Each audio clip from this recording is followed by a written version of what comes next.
जी sir, start करें class.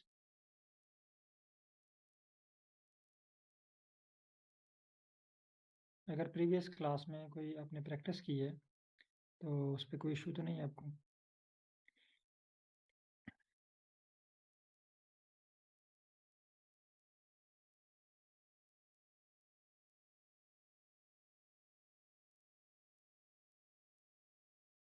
Okay. I think किसी का जो है ना वो रिप्लाई नहीं आया, तो आई थिंक कि कोई भी इशू नहीं होगा।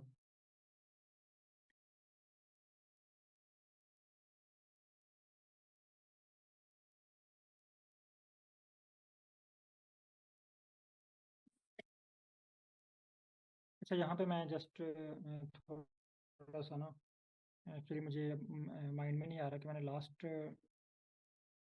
स्टेप आपको क्या करवाया था। अगर डॉक्टर नज़ीर साहब सर काइंडली मुझे जस्ट थोड़ा सा कंफर्मेशन के लिए जी प्लॉट करवाया था। ठीक हो गया सर, बहुत शुक्रिया। एक्चुअली ये वीक मेरा काफ़ी बिजी रहा है, तो मोबाइल लैपटॉप से अनटच रहा हूँ और चीज़ें भी मैंने साथ नोट नहीं की। जिसकी वजह से जो है ना वो मुझे माइंड में नहीं आ रहा कि मैंने ये टॉपिक आपको करवा लिए हैं या नहीं करवाए। अच्छा, हमारा जो मेन सब्जेक्ट है, टॉपिक है ना,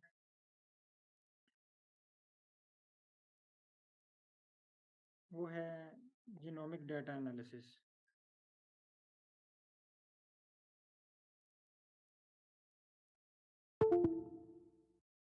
तो जीनोमिक डाटा एनालिसिस करने से पहले हमें आर की बेसिक समझनी पड़ेगी, उसको अंडरस्टैंड करना पड़ेगा। सिमिलर सेम इसी तरह अगर आपने मैं अगेन वो गाड़ी की एग्जांपल देता हूँ। आपने ड्राइव करनी है लाहौर से इस्लामाबाद, तो आपको रास्ता सीखना नहीं पड़ेगा, आपको ड्राइविंग सीखनी पड़ेगी। ठीक है। तो पहले कुछ लेक्चर मैंने आपको बताया था, हम बेसिक पे रखेंगे, आर के ऊपर कमांड करेंगे और आर पे कमांड करने के बाद आप जो है फिर मॉलिक्यूलर एनालिसिस की तरफ हम आएंगे, जीनोमिक डाटा एनालिसिस की तरफ आएंगे। उससे पहले अगर हम चले गए तो आपको समझ ही नहीं आएगी कि ये क्या हो रहा है। तो इस कोर्स में जो अहम सबसे इम्पोर्टेंट चीज़ ये है कि इसमें आप बेसिक चीज़ें भी सीख लेंगे और जीनोमिक एनालिसिस भी सीख लेंगे। तो चार चीज़ों पे हमने फोकस रखना है, ये नोट कर लें। Script, reading, script writing, script editing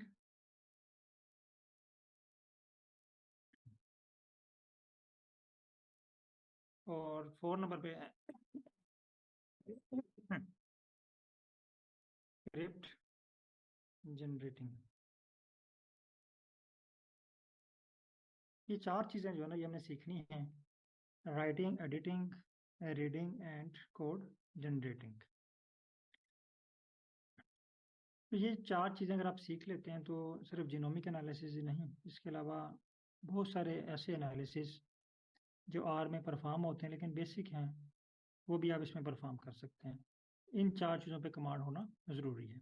तो लास्ट क्लास में हमने राइटिंग की कुछ स्किल या प्रैक्टिस की। आई थिंक जी प्लॉट 2 जो है वो मैंने आपको इसकी जो है ना वो कंप्लीट करवाया था, या जस्ट क्यू प्लॉट आपको करवाया था। मुझे मैं थोड़ा सा रिवाइज कर देता हूँ आपको, और फिर मुझे बिल्कुल आइडिया नहीं हो रहा, याद नहीं आ रही। अच्छा, यहाँ पे क्यू प्लॉट थे दो हमारे पास, एक क्यू प्लॉट था और एक जी प्लॉट था। तो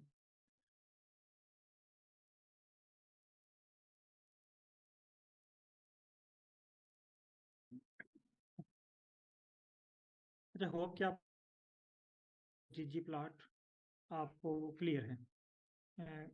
मेरे पास जो है मोस्टली भी पार्टिसिपेंट जिन्होंने ज्वाइन किया है वो प्रीवियस क्लासेस से ही हैं, लेकिन कुछ पार्टिसिपेंट ऐसे भी जो बिल्कुल न्यू हैं, बिल्कुल जीरो से हैं ना। तो मैं जस्ट उनके लिए कह रहा हूँ, क्योंकि जो पहले प्रीवियस पार्टिसिपेंट हैं उन्होंने ये सारी चीज़ें की हुई हैं, उनके लिए ज़्यादा इशू नहीं होगा। Just previous new participant just मुझे ये क्लियर कर दें, क्यू प्लॉट और जी प्लॉट ये दोनों फंक्शन आपको यूज़ करना आते हैं, इन पे आपने प्रैक्टिस की है। इसमें अगर कोई इशू है तो आप मुझे बताएं, क्योंकि ये बहुत ही इंपॉर्टेंट है, बहुत ही बेसिक है। अगर ये आपको क्लियर ना हुए तो आगे आपको कुछ भी क्लियर नहीं होगा।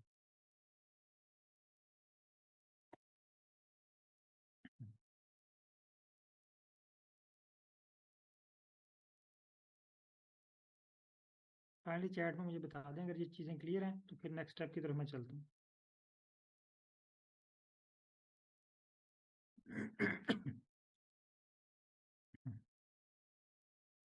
चले मैं जी प्लॉट की तरफ चलता हूँ। तो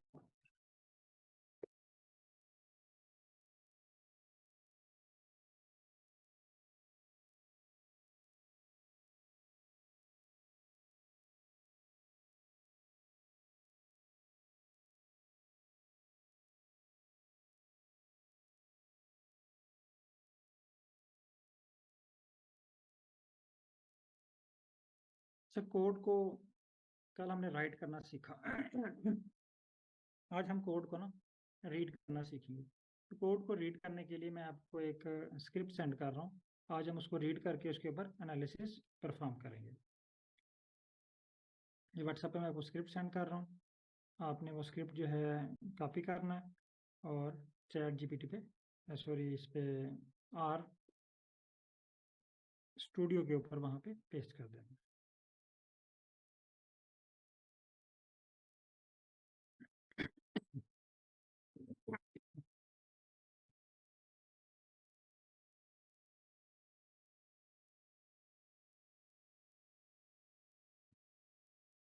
आज जो है वो कुछ चीज़ें प्रीवियस पार्टिसिपेंट के लिए भी न्यू होंगी।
ये स्क्रिप्ट मैंने ग्रुप में पेस्ट कर दिया। आप इसको जल्दी से कॉपी करें और कॉपी करने के बाद आप इसको जो है वो आर पे पेस्ट करें और ओके करें। मैं यहाँ पे भी चैट में भी शेयर कर देता हूँ, क्योंकि बहुत से पार्टिसिपेंट व्हाट्सअप जो है वो लैपटॉप पे ज्वाइन नहीं होता। यहाँ पे ये लो नहीं कर रहा मुझे कि मैं आपको फुल मैसेज कर रहा हूँ, ये कह रहा है इसको शॉर्ट कर दूँ।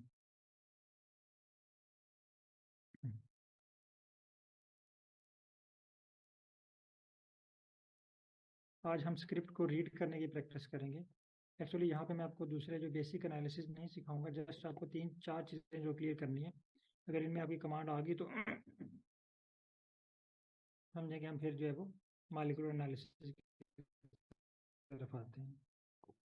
ये स्क्रिप्ट मैंने यहाँ पे भी चैट में भी पेस्ट कर दिया है। आप अभी और नेक्स्ट काइंडली तमाम पार्टिसिपेंट इसको जो है ना आर पे पेस्ट करें और मुझे ओके करेंगे, हमने पेस्ट कर लिया है। फिर हम जो है वो नेक्स्ट स्टेप पे चलते हैं।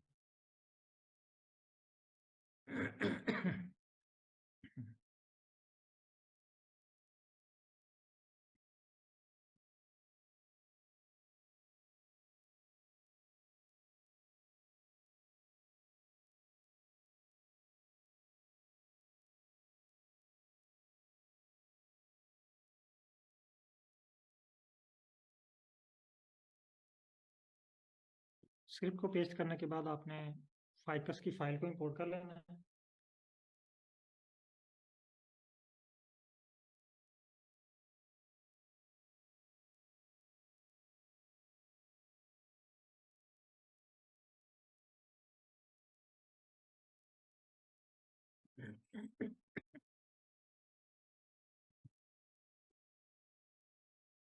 मेरे पास जो है वो स्क्रिप्ट भी अवेलेबल है और डेटा सेट भी अवेलेबल है।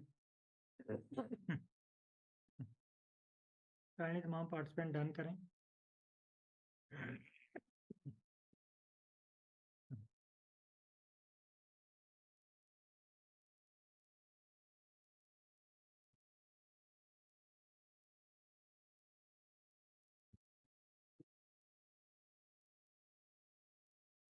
अच्छा, आज हम कोड को ना रीड करना सीखेंगे। कल हमने राइट करना सीखा, साथ थोड़ी रीडिंग भी की, यानी बेसिक चीज़ें हमने सीखी, वोकैबुलरी के कुछ वर्ड सीखे। आज हम एक एनालिसिस परफॉर्म करेंगे, लेकिन ये एनालिसिस हमने परफॉर्म जस्ट एक समझने का बहाना है ये एनालिसिस का, लेकिन असल में हमने क्या चीज़ सीखनी है? स्क्रिप्ट को रीड करना। आज की जो हमारी स्किल है वो आर के हवाले से, उसका नाम है स्क्रिप्ट रीडिंग। अगर आपको बना बनाया स्क्रिप्ट मिल जाता है, आप उसको रीड कैसे करते हो ना? देखें गूगल पे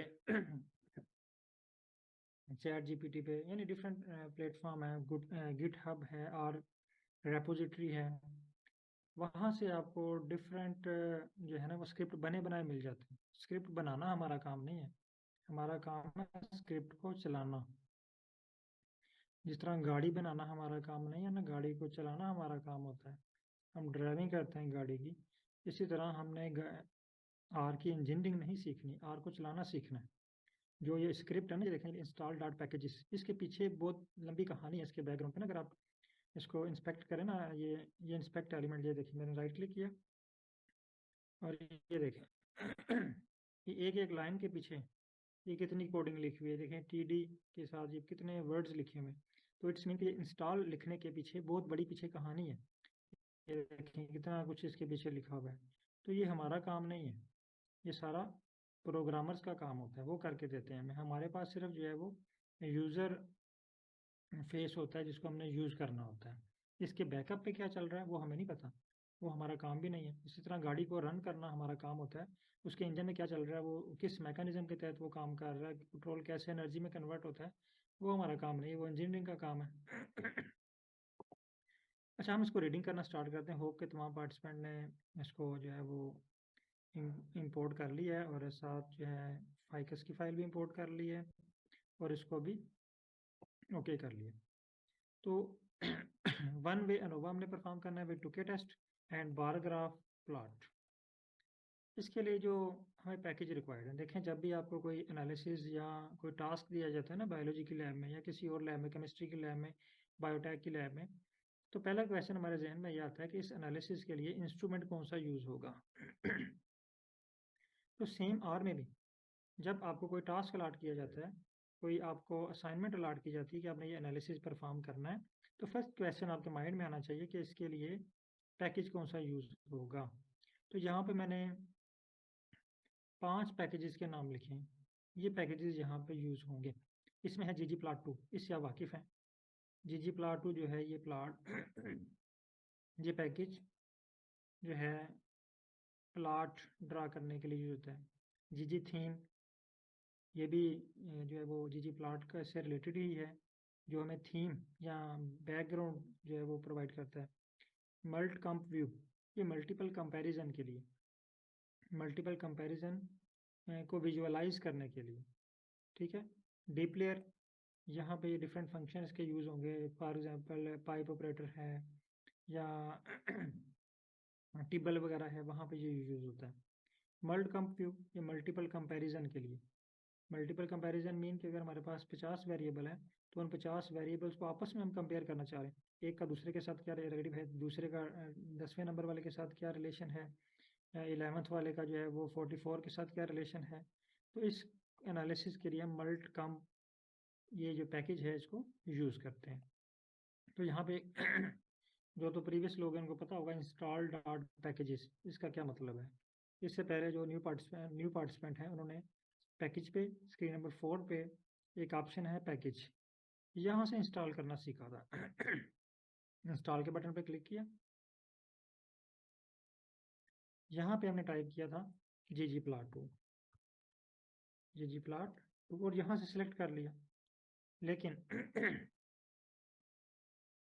आज हम एक नए तरीके से सीखेंगे, कोड लिख के, स्क्रिप्ट लिख के हम पैकेज को कैसे इंस्टॉल कर सकते हैं। तो मैं अगेन यहाँ पे ये मेरे पास स्क्रिप्ट लिखा हुआ है, इसको मैंने पहले रीड कर लिया। इंस्टॉल डॉट पैकेजेस, इसका मतलब ये है कि हम ये पैकेज इंस्टॉल करना चाह रहे हैं और आर को कमांड दे रहे हैं कि ये पैकेज जो है ये हमें इंस्टॉल करके दो। तो ये 1 बाय 1 करके हम ये पैकेज इंस्टॉल करते हैं। तो तमाम पार्टिसिपेंट काइंडली ये जो स्क्रिप्ट मैंने आपको सेंड किया है इसके मुताबिक जो है ये तमाम एनालिसिस जो है वो पैकेजेस इनको 1 बाय 1 करके इंस्टॉल करें। तो मैं फर्स्ट पैकेज जो है ये आपके सामने, ये ऑलरेडी हमारे पास है तो इसको ज़रूरत तो नहीं है इंस्टॉल करने की, लेकिन मैं जस्ट आपको प्रैक्टिस के लिए, क्योंकि हम अभी ट्रेनिंग कर रहे हैं, जब आपके पास एक दफ़ा आपके लैपटॉप में आ जाएगा तो आपको बार बार इंस्टॉल करने की ज़रूरत नहीं है। अब हम इसको रन करते हैं।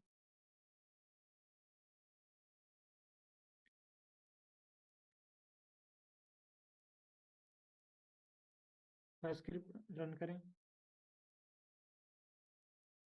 जैसे आपने ये इंस्टॉल डॉट पैकेजेस रन करना है ना, तो आपके पास यहाँ पे एक डॉट शो होना है, डॉट का साइन शो होगा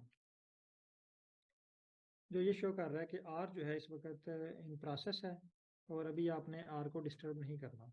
जब तक ये रेड साइन शो हो रहा है आपने कोई कमांड, कोई पैकेज, कोई लाइब्रेरी जो है वो रन नहीं करनी।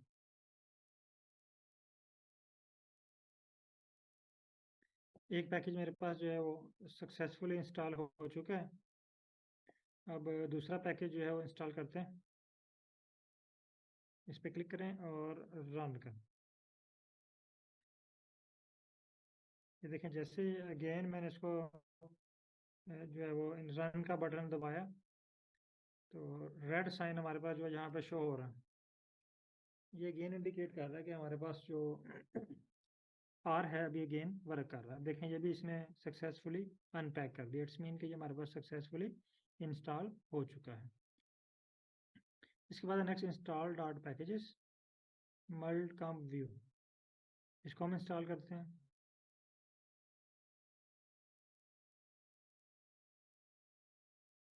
ये भी इंस्टॉल हो गया। इसके बाद नेक्स्ट जो है इसको इंस्टॉल कर लेते हैं।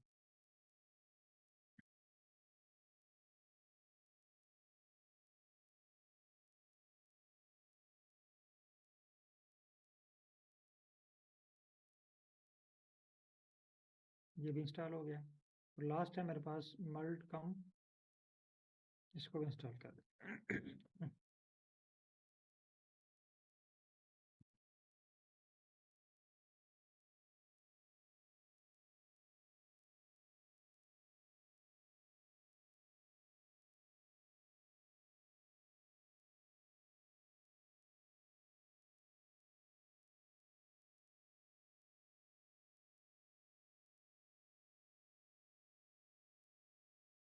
मेरे पास तमाम पैकेजेस जो हैं वो इंस्टॉल हो चुके हैं। तो आप लोग भी अगर इंस्टॉल हो चुके हैं तो आप डन पे क्लिक करें।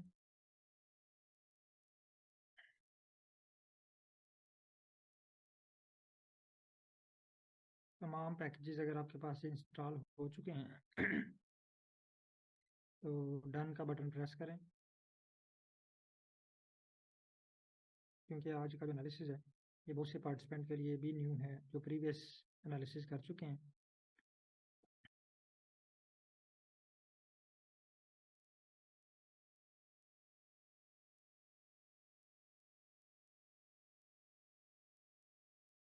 अच्छा, फर्स्ट स्टेप तो हमारा कंप्लीट हो गया इंस्टॉलेशन का।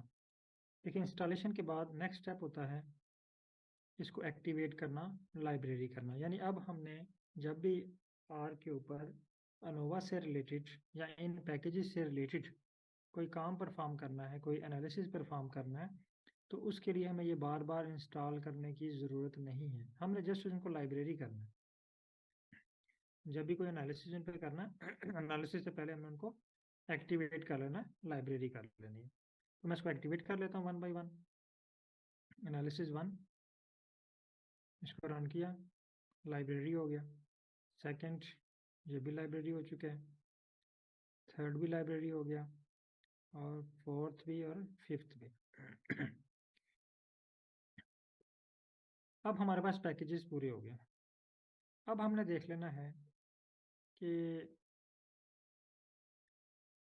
देखिए, अगेन मैं आपको ना बायो की लैब की तरफ लेके आता हूँ।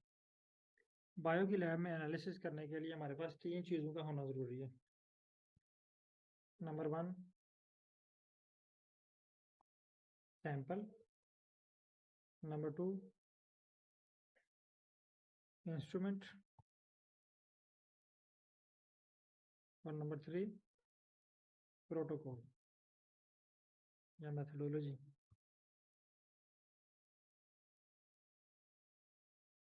ये 3 चीज़ों का होना ज़रूरी है। मेथड्स के बगैर इनमें से अगर आपके पास एक भी चीज़ नहीं है, एक भी मिसिंग है, तो आप जो है ना वो एनालिसिस परफॉर्म नहीं कर सकते। तो तीनों चीज़ों का हमारे पास होना ज़रूरी है। यहाँ पे देखें, सैंपल भी हमारे पास है, फाइकस की फाइल, इंस्ट्रूमेंट भी हैं, ये दोनों हमारे पास हैं। अब मेथड्स हमने क्या यूज़ करना है, यहाँ पे देखें हमने वन वे अनोवा फाइंड करना है। तो अनोवा फाइंड करने के लिए सबसे पहले हमने जो चीज़ चेक करनी है, इसका मैं मेथड स्टेप बाय स्टेप लिख देता हूँ। जिस तरह हम आर्टिकल में या थीसिस में स्टेप्स बनाते हैं ना, किसी भी बायोलॉजिकल एनालिसिस के लैब के जो एनालिसिस होते हैं उनके एक लिस्ट बनती है हमारे पास प्रोसीजर की। मैं वहाँ पे आपको स्टेप बता देता हूँ। फर्स्ट स्टेप, आपने STR करना है फाइल का, ठीक है। STR का मतलब होता है स्ट्रक्चर। ये आपको आपकी फाइल का स्ट्रक्चर बता देगी, ठीक है। यानी आपका जो डाटा सेट है उसका स्ट्रक्चर कैसा है, उसमें न्यूमेरिक डाटा कितना है, यानी टाइप ऑफ डाटा सेट आपको ये बता देगा। उसके बाद नेक्स्ट स्टेप आपने परफॉर्म करना है। अगर तो आपके पास फैक्टर हैं डाटा के अंदर, आपका डाटा फैक्टर वाला डाटा है तो ओके। अगर फैक्टर्स नहीं है तो फर्स्ट आपने क्या करना, कन्वर्ट फैक्टर्स, यानी फैक्टर्स आपने बनाने हैं, ठीक है। उसके बाद next step, mean and standard deviation calculate करनी है। उसके बाद मीन एंड स्टैंडर्ड डेविएशन पे अनोवा लगाना है आपने। अनोवा के बाद आपने अनोवा आपके पास निकला, यानी एक एनालिसिस हमारा परफॉर्म हो गया। हमने ऊपर हेडिंग दी थी ANOVA with Tukey test. Tukey test actually post hoc test है, इसमें डंकन है, LSD है, HSD है, टुके टेस्ट है। तो यहाँ पे हम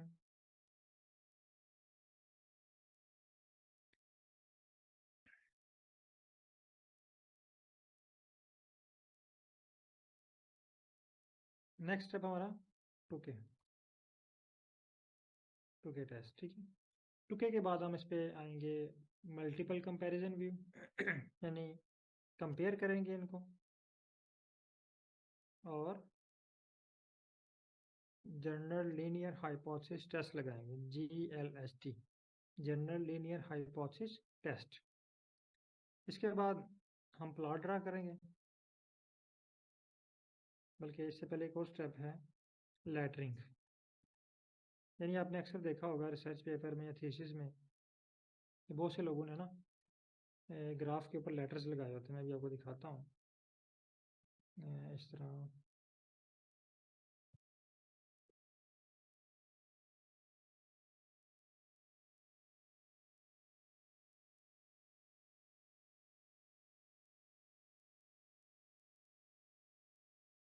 हाँ, ये देखिए, यानी ये प्लाट बनाया है।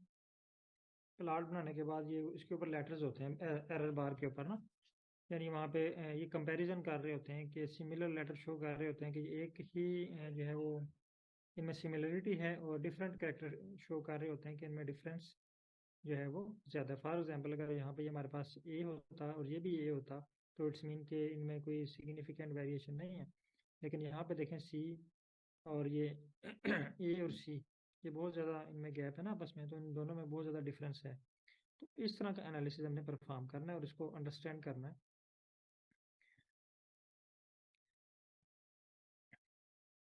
अच्छा, ये स्टेप मैंने आपको बता दिया, ये हमने मेथोडोलॉजी भी फाइंड कर लिया। अब हमारे पास तीनों चीज़ें अवेलेबल हैं, हमारे पास डाटा सेट भी है, हमारे पास इंस्ट्रूमेंट भी हैं, और हमारे पास प्रोसीजर भी है।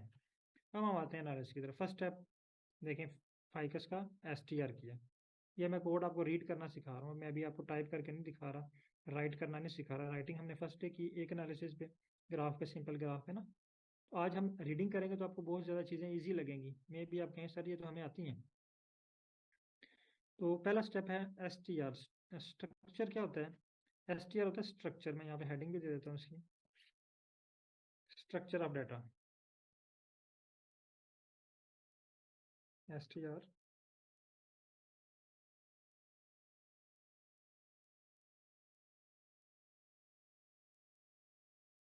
स्ट्रक्चर ऑफ डाटा, ये हमें बता रहा होता है कि हमारा डाटा सेट क्या है, न्यूमेरिक है, कैरेक्टर है,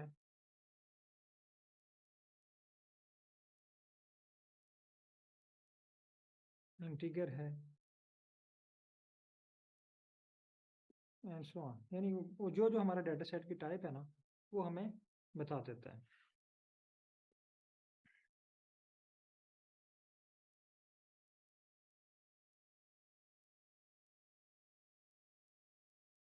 स्ट्रक्चर ऑफ डाटा, ठीक है। तो अब हम देखते हैं, यहाँ पे इसको क्लिक करते हैं STR, और STR में आपने अपनी फाइल का नाम देना है, ये वाला। जब ये फाइल का नाम आप इसमें ऐड करेंगे ना और इसको रन करेंगे, तो ये आपके लिए देखें कि नई चीज़ें जो है ना ये आपके सामने शो होगी। सॉरी, एक नया प्लॉट टेबल जो है ये आपके पास शो हुआ है। इसमें देखें वही टेबल है, लेकिन इसके जो फॉर्मेट है इसने हमें एक न्यू फॉर्मेट में ऐड करके दे दिया है। अगर आप ये टेबल देखें, सेम सारा वही डाटा है ये वाला, लेकिन इसको इसने इसका स्ट्रक्चर हमें बता दिया, इसकी जो है ना क्या क्या चीज़ें इसके अंदर हैं, सब कुछ इसने हमारे सामने खोल के रख दिया। तो सबसे पहले देखें table 150 multiply by 5। It's mean के यहाँ पे ये अगर आप स्क्रिप्ट में आए, सॉरी स्क्रीन नंबर 3 में यहाँ पे देखें ग्लोबल इन्वायरमेंट में फाइकस, यहाँ पे लिखा हुआ है 150 ऑब्जर्वेशन ऑफ 5 वेरिएबल्स। ये कह रहा है जी 5 वेरिएबल हैं। वेरिएबल का मतलब होता है यहाँ पे कॉलम्स, और ऑब्जर्वेशन का मतलब होता है रोज। 150 रोज हैं और 5 जो है वेरिएबल है। अगर आप डाटा सेट देखें तो यहाँ पे भी देखें जी 1 2 3 4 5 जो है ये कॉलम है, और 150 जो है ये रोज हैं। तो रोज को आर जो है वो ऑब्जर्वेशन कंसीडर करता है, और कॉलम्स को जो है ये वेरिएबल कंसीडर करता है। अब यहाँ पे एक और चीज़ है नहीं जो आपने सीखनी है, यहाँ पे डॉलर साइन आपको शो हो रहा है। डॉलर साइन का मतलब होता है कॉलम नेम। डॉलर साइन का मतलब क्या है? Column name. मैं यहाँ पे लिख देता हूँ, ये भी आप नोट कर लें, वोकैबुलरी का वर्ड है। Dollar sign mean variable name या कॉलम नेम, ठीक है। तो यहाँ पे हमने हेडिंग जो दी है ना कॉलम की वो उसका नाम। अगर आप फाइल में देखें तो फर्स्ट है हमारे पास पेटल विड्थ, ये देखें डॉलर पेटल विड्थ, ये जिसके साथ डॉलर होगा ना इट्स मीन कि वो क्या है, वेरिएबल का नाम है। डॉलर साइन के बाद जो भी लिखा हुआ है वो वेरिएबल का नाम है। उसके बाद नेक्स्ट है NUM। NUM मीन न्यूमेरिक, ये भी आप नोट कर लें। NUM कहीं भी लिखा हुआ है तो इसका मतलब क्या है, न्यूमेरिक। NUM इसका मतलब है न्यूमेरिक या कंटिन्यूस भी आप इसको कह सकते हैं, कंटिन्यूस वेरिएबल। यानी जिसके साथ NUM लिखा हुआ है वो कंटिन्यूस वेरिएबल हो सकता है या न्यूमेरिक वेरिएबल है। उसके बाद लास्ट पे देखें CHR लिखा हुआ है। CHR mean character. CHR इसका मीन क्या है, वेक्टर्स।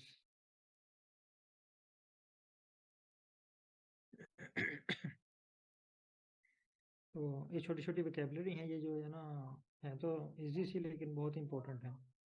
आर के स्क्रिप्ट को रीड करने में, राइट करने में बहुत अहम है। तो CHR का मतलब क्या है? करेक्टर। यानी ये है शो कर रहा है कि कॉलम नंबर जो है वो 5 जिसकी हेडिंग स्पीशीज है, ये करेक्टर है। इसका जो स्ट्रक्चर है वो करेक्टर है, यानी इसमें करेक्टर्स हैं।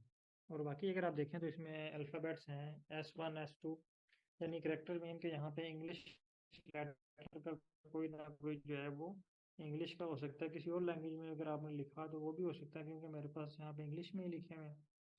तो ये इंग्लिश लेटर S3 ठीक है, S1 S2 S3, ये तीन जो है ना वो स्पीशीज के रेप्लिकेट्स दिए गए हैं। कि बाकी किसी भी टेबल के कॉलम के अंदर कोई भी न्यूमेरिक के अलावा और करेक्टर नहीं है, ठीक है। तो इसलिए वो न्यूमेरिक शो हो रहे हैं। लेकिन यहाँ पे देखें नंबर्स भी हैं ना, तो नंबर के साथ साथ लेटर भी हैं, तो इसलिए इसको हम क्या कहेंगे? करेक्टर। अब देखें, मैंने पहले बात आपसे की थी कि पहले हमने डाटा स्ट्रक्चर देखना है। क्या हमारे डाटा स्ट्रक्चर में कोई फैक्टर है, यानी जिसका हमने इफेक्ट चेक करना है, जिस चीज़ का हमने इफेक्ट चेक करना है अदर वेरिएबल। फॉर एग्जांपल, हम स्पीशीज का इफेक्ट चेक करना चाह रहे हैं पेटल विड्थ पे, स्पीशीज का इफेक्ट चेक करना चाह रहे हैं पेटल विड्थ के ऊपर, पेटल लेंथ के ऊपर, सेपल विड्थ के ऊपर या सेपल लेंथ के ऊपर। तो स्पीशीज को हमने कन्वर्ट कर देना फैक्टर में। इसी तरह अगर आपके पास कोई अपना रियल डाटा है, जिसमें आपने कोई ट्रीटमेंट अप्लाई की हुई है, कोई फर्टिलाइजर अप्लाई किया हुआ है, कोई जो है वो स्ट्रेस अप्लाई किया हुआ है, और उसका आप इफेक्ट चेक करना चाह रहे हैं, जिस चीज़ का आप इफेक्ट चेक करना चाह रहे हैं उसको आपने फैक्टर में कन्वर्ट करना है। और जिस पर इफेक्ट चेक करना है उसको आपने कन्वर्ट कर देना न्यूमेरिक वेरिएबल में।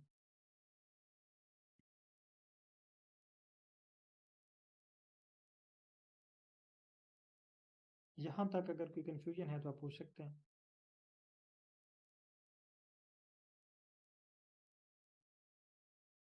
अगर ओके है तो हम नेक्स्ट स्टेप पे चलते हैं। अच्छा, जहाँ पे काफ़ी सारी चीज़ें जो हैं वो हमारे पास इकट्ठी होगी, मैं इसको थोड़ा सा स्पेस दे देता हूँ। अच्छा देखिए, फर्स्ट स्टेप है जी। अब हमने देखा कि हमारे डाटा सेट के अंदर फैक्टर हमें कोई नज़र नहीं आया।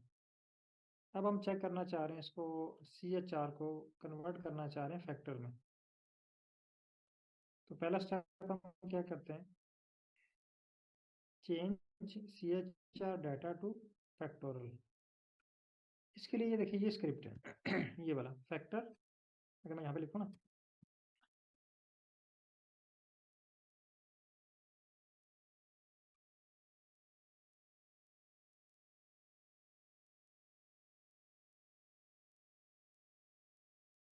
फैक्टर ये वाला, ठीक है।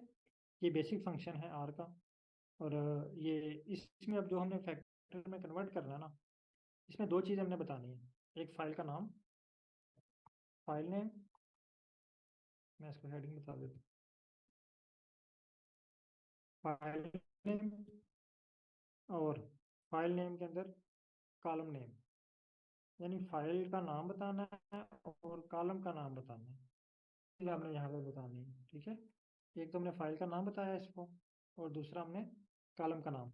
यहाँ पे मैं लिख देता हूँ वेरिएबल नेम,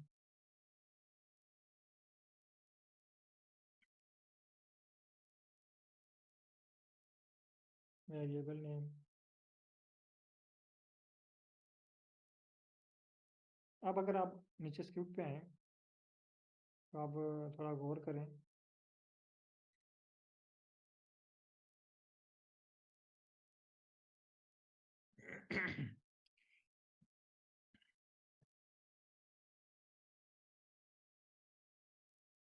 यहाँ पे हमने ये स्क्रिप्ट हमने लिख लिया। असल स्क्रिप्ट हमारा ये है, फैक्टर, फाइकस और डॉलर साइन स्पीशीज। अब हम इसको चाह रहे हैं फैक्टर्स को ऐड करें ये फाइकस वाली फाइल के अंदर ही। तो हम इसको जो है ना वो यहाँ पे भी पीछे सेम यही हेडिंग दे लेते हैं इसको, फाइकस डॉलर साइन स्पीशीज। इसका मतलब ये है, फाइकस की हमारे पास फाइल है, इस फाइल के अंदर एक कॉलम है जिसका नाम है स्पीशीज।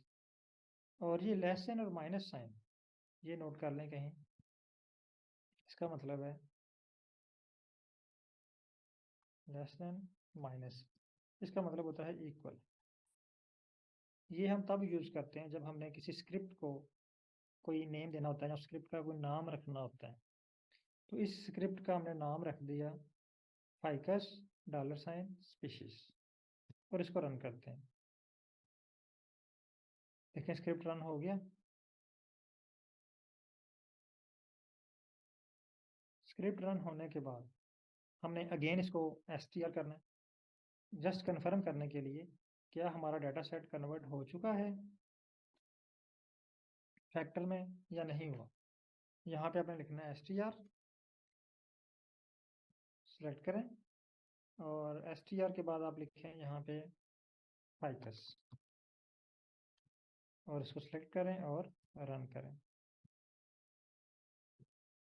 अब देखें स्पीशीज वाला कॉलम फैक्टर में कन्वर्ट हो गया।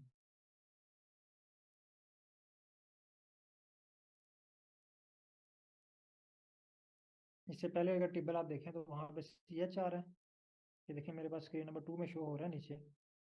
अगर ये वाला आप देखें ना, ये वाला, ठीक है, तो ये है हमारे पास CH। अब अगर हमने दोबारा उसका STR किया है तो ये फैक्टर में कन्वर्ट हो गया है ना। अब इट्स मीन कि हमारी फाइल जो है वो अनोवा एनालिसिस के लिए रेडी हो चुकी है।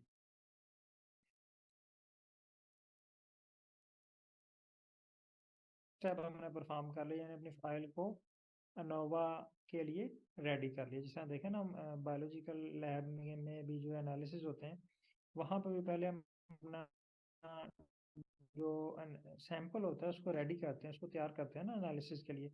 हम डायरेक्ट सैंपल को मशीन में जो है वो रन नहीं करते, उससे पहले सैंपल के साथ बहुत सारी ट्रीटमेंट की जाती है, बहुत ज़्यादा उसको प्रोसेस से गुजारा जाता है, फिर हम उसको मशीनरी में लेके आते हैं ना। तो ये समझ लें कि मशीन में लाने से पहले हमने इसके ऊपर एक छोटा सा इसके ऊपर जो है वो कुछ अप्लाई किया और इसको फैक्टर में कन्वर्ट कर दिया। अब नेक्स्ट स्टेप है calculate the mean and standard deviation. Calculate mean and standard deviation. यहाँ पे एक आपके लिए नई चीज़ सीखने वाली है जो आपने सीखनी है। यहाँ पे आपको एक फंक्शन नज़र आ रहा होगा, ये pipe operator, percentage greater than percentage, इसका नाम है पाइप ऑपरेटर। ये मैंने साथ मेंशन भी किया हुआ है, पाइप ऑपरेटर। और ये वाला जो फंक्शन है ना, ये पाइप ऑपरेटर वाला, ये है डीप्लेयर का। ये हमने लाइब्रेरी की है ना डीप्लेयर, ये इसमें मौजूद है। इस मशीन के अंदर ये पैकेज मौजूद है, सॉरी फंक्शन मौजूद। अब इसका काम क्या होता है, ये हमने यहाँ पे इसको क्यों यूज़ किया। ये आप स्क्रिप्ट अलग अलग भी रन कर सकते थे, ठीक है, लेकिन यहाँ पे हमने पाइप ऑपरेटर क्यों यूज़ किया। पाइप ऑपरेटर का एक्चुअली पर्पस होता है बहुत सारे एनालिसिस को इकट्ठा रन करने के लिए, बहुत ज़्यादा स्क्रिप्ट को इकट्ठा रन करने के लिए। या ये उस वक्त हम यूज़ करते हैं जब हम एक स्क्रिप्ट के रिजल्ट के ऊपर नेक्स्ट एनालिसिस करना चाह रहे हैं। इसकी मैं एग्जांपल अब बोलूँ केमिस्ट्री के एनालिसिस से देता हूँ। केमिस्ट्री में एनालिसिस में आपने देखा होगा, फॉर एग्जांपल ये A प्लस B और इसकी आउटपुट हमारे पास आई है BC। अब ये वाला एनालिसिस, ये देखें ये हमारे पास रिएक्टेंट है दोनों और ये प्रोडक्ट है। अब मे भी नेक्स्ट एक एनालिसिस और हो जिसमें BC रिएक्टेंट है और उसके बाद BC ये वाला प्रोडक्ट है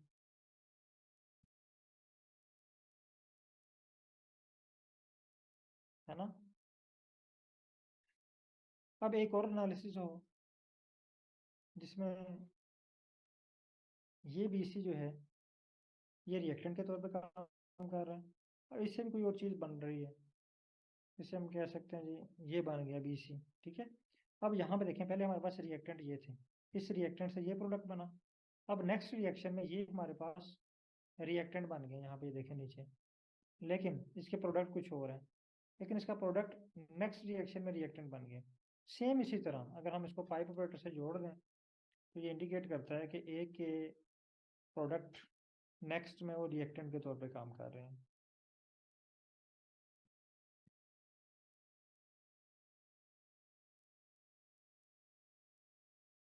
इस तरह अगर हम इसको पाइप ऑपरेटर से जोड़ देते हैं,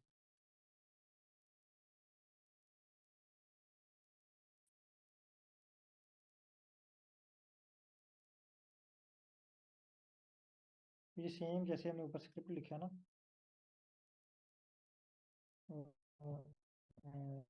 सेम स्क्रिप्ट वाला हमें शो हो रहा है, ठीक है। यानी प्रोडक्ट को आगे नेक्स्ट स्टेप में रिएक्टेंट के तौर पे यूज़ किया जाए। सेम इसी तरह यहाँ पे देखें, ये हमारे पास ग्रुप बाई स्पीशीज। अब ग्रुप करने के बाद ये प्रोडक्ट बनने के बाद अब ग्रुप को अगले स्टेप में यूज़ किया जाएगा। फिर इसके जो आएंगे हमारे पास रिजल्ट्स, उसको अरेंजमेंट करने के लिए यूज़ किया जाएगा। यानी एक के जो प्रोडक्ट्स होंगे उसको हम नेक्स्ट स्टेप में यूज़ करेंगे, एक स्क्रिप्ट के जो रिजल्ट्स होंगे उसको नेक्स्ट स्क्रिप्ट में हम यूज़ करेंगे। जिस तरह हम केमिस्ट्री में एक रिएक्शन में वो रिएक्टेंट है, तो एक में वो प्रोडक्ट है, यानी पहले वो प्रोडक्ट है, नेक्स्ट में वो रिएक्टेंट बन जाते हैं, फिर उससे नया प्रोडक्ट बनता है, उसके जो प्रोडक्ट हैं वो नेक्स्ट में अगेन रिएक्टेंट के तौर पे शो हो रहे हैं। जिस तरह अभी मैंने आपको एक जनरल सी एक इक्वेशन लिख के दिखाई है या फार्मूला सा लिख के दिखाया है। सेम इसी तरह कंप्यूटर का भी यही पर्पस होता है कि ये बहुत सारे जो है ना वो स्क्रिप्ट को या कोड्स को कंबाइन करता है, वो दूसरे के रिजल्ट के ऊपर अप्लाई करता है। तो हमारे जो ग्रुप बाई करके इसके ऊपर ये एनालिसिस परफॉर्म करेगा। मीन निकालने के बाद जो है वो इसको इसके ऊपर अरेंजमेंट परफॉर्म करेगा, यानी एक ही एनालिसिस में हमें ये डिफरेंट स्टेप परफॉर्म करके देगा। अब हम स्क्रिप्ट को रीड करते हैं। ओके, यहाँ तक आप तमाम पार्टिसिपेंट को ये रीड करना आ गया। ये देखें मीन अंडरस्कोर डाटा, ये हमने इसका नाम रखा हुआ, स्क्रिप्ट हमारा ये है। असल में आपका स्क्रिप्ट कहाँ से स्टार्ट होता है, उसके बाद ये जो मैंने अभी हाईलाइट किया है ना, ये सारा क्या है, हमारा स्क्रिप्ट है। बाकी ये जो चीज़ें हैं ना, ये जस्ट हमने इसका नाम, यहाँ पे आप कुछ भी लिख सकते हैं, अपनी मर्जी से लिख सकते हैं। यहाँ पे आप ए लिख सकते हैं, बी लिख सकते हैं, फाइकस लिख सकते हैं, जो आपके जहन में आता है वो आप लिख सकते हैं। लेकिन जो सजेशन है, जो रिकमेंडेशन है, वो ये है कि यहाँ पे वो नाम लेबल करें जो आप इसमें एनालिसिस कर रहे हैं। फॉर एग्जाम्पल मैं अगर यहाँ पे लिख देता हूँ फाइकस डाटा, मैंने यहाँ पे लिखा फाइकस डाटा। अब स्क्रिप्ट देखें, रन करते हैं, रन हो गया, हमारे पास एक न्यू फाइल बन गई फाइकस डाटा से। इसने कोई एरर नहीं दिया। मैं यहाँ पे कर लेता हूँ फाइकस एनालिसिस, इसने कोई रिजल्ट नहीं हमें दिया। अब ये देखें, दो चीज़ें हमारे पास बन गई, फाइकस डाटा और फाइकस एनालिसिस। इस फाइल से हमें कोई शो नहीं हो रहा कि इस डाटे के अंदर क्या है।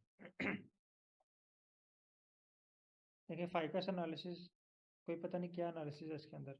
फाइकस डाटा, कोई पता नहीं कौन सा डाटा है इसके अंदर में, क्योंकि हमने अब इसको नेक्स्ट लेके चलना है, तो हमें इन चीज़ों का पता होना चाहिए कि इसके अंदर कौन सा डाटा है। तो इस चीज़ को कन्फर्म करने के लिए कि इसके अंदर कौन सा डाटा है, तो हम इसका नाम ही उसी बेस पे रख लेते हैं। तो हमने इसका क्या नाम रख दिया, मीन डाटा, ताकि हमें पता हो कि इस फाइल में हमारा मीन डाटा पड़ा हुआ है, मीन अंडरस्कोर डाटा। मैं इसको वापस ले जाता हूँ उसकी ओरिजिनल पोजीशन पे, ये वाला, ठीक है, मीन डाटा।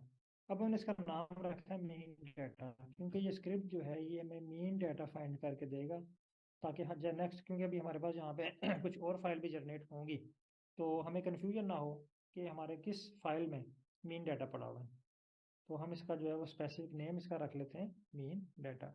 अब ये देखिए, मैं अगेन इसको रन करता हूँ, इसने कोई एरर नहीं दिया, मैं फिर रन हो गया, लेकिन अब ये फाइल मीन डाटा के साथ आई। अब देखें सब में से एक जैसी चीज़ें हैं, तीन वेरिएबल, तीन ऑब्जर्वेशन, तीन वेरिएबल, तीन ऑब्जर्वेशन। अगर हम इसको ओपन करके देखें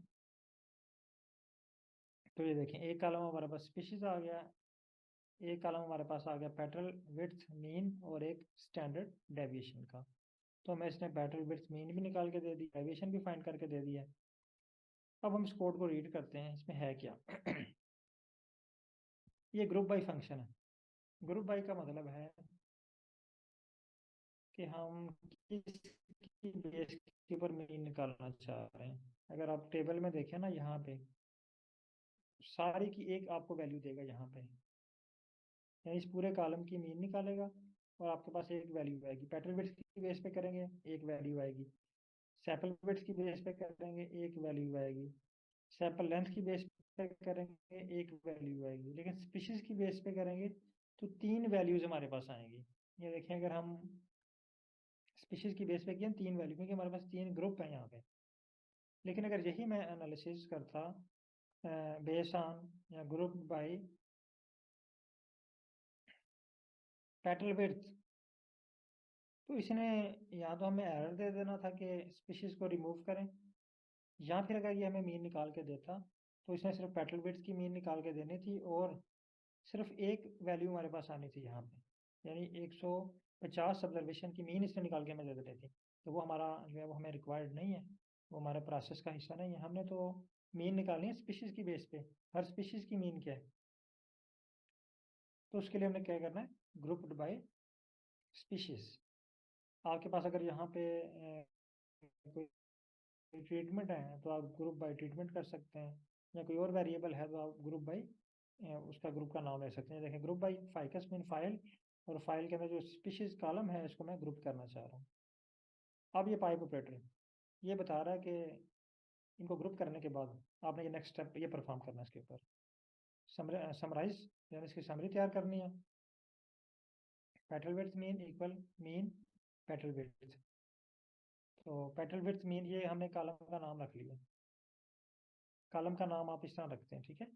अगर आपने फाइल का नाम रखना है ना, ये भी एक और चीज़ है, मैं आपको बता देता हूँ, ये तमाम पार्टिसिपेंट के लिए नहीं होगी। हमने ये वर्ड यूज़ किया, ये हम फाइल का नाम यूज़ करने के लिए करते हैं। अगर आप फाइल का नाम रखना चाह रहे हैं ना किसी का, फॉर फाइल नेम, या कोई आर्गूमेंट आप बनाना चाह रहे हैं तो उसके साथ आप लिख सकते हैं। लेकिन अगर आप कॉलम का नाम चेंज करना चाह रहे हैं तो वहाँ पे आप ये वाला इक्वल साइन यूज़ करेंगे, ठीक है। फॉर वेरिएबल नेम या कॉलम नेम, ये चीज़ तमाम पार्टिसिपेंट के लिए न्यू है। अगर आप इसमें से देखें, यहाँ पे हमारे पास पहले पेट्रोल लेंथ है, पेट्रोल विड्थ है, लेकिन यहाँ पे हमारे पास एक और नया कॉलम जनरेट हो गया, पेट्रोल विड्थ मीन। इससे पहले पेट्रोल विड्थ मीन के नाम से हमारे पास कोई कॉलम हमारी फाइल के अंदर नहीं है। अगर आप इस फाइल को, इस डाटे को देखें तो पेट्रोल विड्थ है, पेट्रोल विड्थ मीन के नाम से कोई कॉलम नहीं है। इसका मतलब है ये कॉलम हमने, इस कॉलम को, जस्ट इस कॉलम की हमने मीन कैलकुलेट की है और इसका एक नया नाम रख दिया, और ताकि ये आइडिया हो, मैं देखने से पता चल जाए कि इस कॉलम के अंदर, इस जो है वो कॉलम के अंदर या इस वेरिएबल के अंदर जो डाटा है वो मीन डाटा है, हमने इसकी मीन कैलकुलेट करके यहाँ पे लगाई हुई है।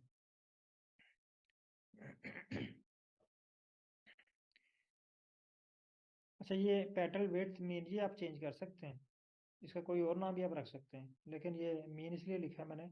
आप सिर्फ पेट्रोल विड्थ करें तो वहाँ पे पेट्रोल विड्थ शो होगा। मैं अभी आपको करके दिखा देता हूँ। ये देखिए, इसको रन करते हैं, लेकिन इसने हमें एरर दे दिया, आगे नीचे से भी हमें चेंज करना पड़ेगा, ठीक है। ये देखें, ये यहाँ से भी हमें चेंज करना पड़ेगा, फिर मैं इसका भी मीन कर देता हूँ। अब रन करते हैं। अब देखिए स्क्रिप्ट रन हो गया, और अब अगर आप देखें आगे, यहाँ पे इसने पेट्रोल विड्थ कर दिया, मीन इसने डिलीट कर दिया। अब हमें ये पता नहीं चल रहा कि डाटा मीन है या रेप्लिकेटेड है। और यहाँ से इसने देखें एस डी भी निकाल दी, क्योंकि वहाँ से भी हमें इसका नाम चेंज करना पड़ेगा ना, मीन वाला। तो हम दोबारा वापस आते हैं, इसका नाम क्या रख लेते हैं, मीन ही, क्योंकि यहाँ पे भी हमने इसको स्टैंडर्ड डेविएशन भी उसी डाटा के ऊपर हमने कैलकुलेट करनी है। तो ये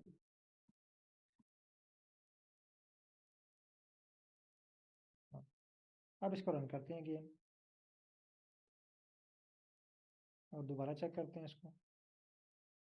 अब देखिए दोबारा वो चीज़ें में शो हो गई हैं, पेट्रोल विड्थ मीन। तो ये जो इक्वल वाला साइन है ना, ये आपने तब यूज़ करना है जब आप कॉलम का नेम रख रहे हैं, कॉलम का नेम चेंज कर रहे हैं।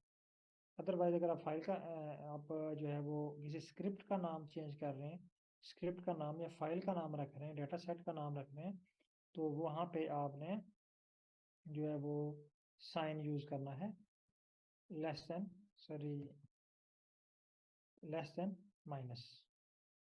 यहाँ पे हम फाइल का नाम भी चेंज करके देख लेते हैं। हमारे पास फाइल का नाम है फाइकस, ठीक है। इसका हम नाम कुछ और रख लेते हैं। मैं यहाँ पे लिखता हूँ रा डाटा रख लेते हैं, रा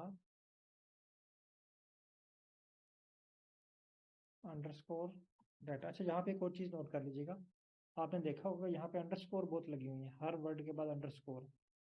यहाँ पे अंडरस्कोर का मीनिंग है स्पेस, ये भी नोट कर लें।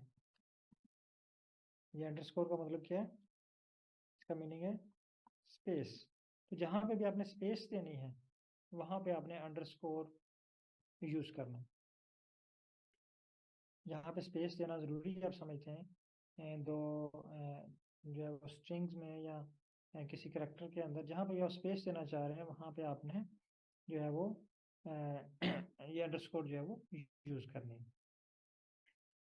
अब मैं इसका नाम रख लेता हूँ रा data less than minus ficus.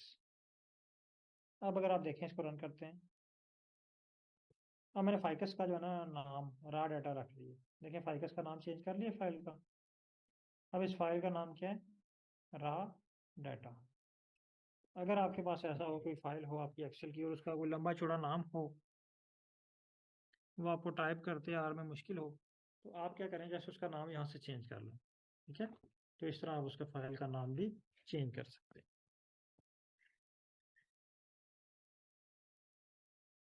अच्छा, अब नेक्स्ट स्टेप पे चलते हैं। मीन भी हमने फाइंड कर, स्टैंडर्ड डेविएशन भी कैलकुलेट कर लिया और उसको रेंज भी कर लिया। अब हम आते हैं अनोवा की तरफ। अब अनोवा हमने अप्लाई करना है मीन डाटा के ऊपर।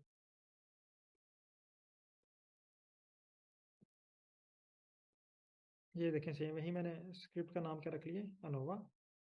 ये फंक्शन अनोवा के लिए, ये चीज़ हमें अनोवा फाइंड करके देगी। इसके इसके पीछे ए ओ वी के पीछे बहुत बड़ी प्रोग्रामिंग है, वो सारा फार्मूला लिखा हुआ है अनोवा का, जो मैं अनोवा कैलकुलेट करके देता है, ठीक है। तो ये अगेन मैं आपको बता दूं, ये फंक्शन क्रिएट करना, प्रोग्रामिंग क्रिएट करना, ये हमारा काम नहीं है, हमने इसको रन करना है। अगर आप इसके, ये हमारा यूज़र व्यू हमें शो हो रहा है ए ओ वी, लेकिन इस ए ओ वी के पीछे बहुत बड़ी कहानी है, बहुत ज़्यादा इसकी जो है ना वो बैकग्राउंड में प्रोग्रामिंग हुई हुई है, फार्मूले लिखे हुए हैं, तब जाके ये हमें कैलकुलेट करके देते हैं। अब हम पेटल विड्थ के ऊपर हम इफेक्ट चेक करना चाह रहे हैं स्पीशीज का। जिसके ऊपर इफेक्ट चेक करना है ना, उसको पहले लिखना है, और जिसका इफेक्ट चेक करना है उसको बाद में लिखना है। ये टिल्डी साइन मीन ये शो करता है कि इफेक्ट, इट्स मीन ये रिलेशनशिप के लिए भी यूज होता है, यानी स्पीशीज और पेटल विड्थ के साथ क्या रिलेशनशिप है। यानी ये पेटल विड्थ इंक्रीज होने से स्पीशीज चेंज हो जाती है या सेम रहती है। आपने देखा होगा कि हर स्पीशीज की ना लीफ शेप चेंज होती है, लीफ साइज चेंज होता है। इट्स मीन के लीफ साइज चेंज, ये विड्थ वगैरह स्पीशीज के ऊपर इफेक्ट करती हैं। तो स्पीशीज चेंज होने से इनकी विड्थ भी चेंज होती है, इनके जो है वो लेंथ भी चेंज होती है। इन दो कॉलम्स के दरमियान हम अनोवा चेक करना चाह रहे हैं कि एक को इंक्रीज करने से दूसरे के ऊपर इफेक्ट होता है या डिक्रीज करने से दूसरे पे इफेक्ट होता है। अब डाटा क्या है हमारा, फाइकस, ये हमारे पास स्क्रिप्ट है, इसको रन करते हैं। ये देखिए हमारे पास जो है वो अनोवा, इस पर आप क्लिक करें तो ये आपके पास बहुत ही रॉ डाटा है, इसमें तमाम चीज़ें जो है ना वो अवेलेबल नहीं है। अब हमें अगर इस पर क्लिक करें, कोफिशिएंट है, ये हमें कुछ समझ नहीं आ रही क्या क्या ये, ठीक है। इफेक्ट है, ये देखें सारी चीज़ें आ रही हैं, लेकिन ये हमारा रॉ डाटा, ये हमारे काम का नहीं है। हमें तो समरी चाहिए ना, फाइनल डिसीजन चाहिए कि क्या सिग्निफिकेंट इफेक्ट है या नहीं है, सिग्निफिकेंट डिफरेंस है या नहीं है। हमें तो फाइनल रिजल्ट चाहिए, फाइंडिंग चाहिए। हमारा जो ये रॉ डाटा से भी कोई ताल्लुक नहीं है, क्योंकि हमने फाइंडिंग्स को यूज़ करना है, उस पर डिसीजन करना है। तो हम इसकी समरी चेक कर लेते हैं, ठीक है। तो ये समरी का जो फंक्शन है ना, ये आप यूज़ करें। फॉर एग्जाम्पल यहाँ पे मैं अगर समरी लिखता हूँ और इसमें लिखता हूँ फाइकस, और इसको रन करता हूँ। अब ये कह रहा है error in summary ficus could not find the function is summary.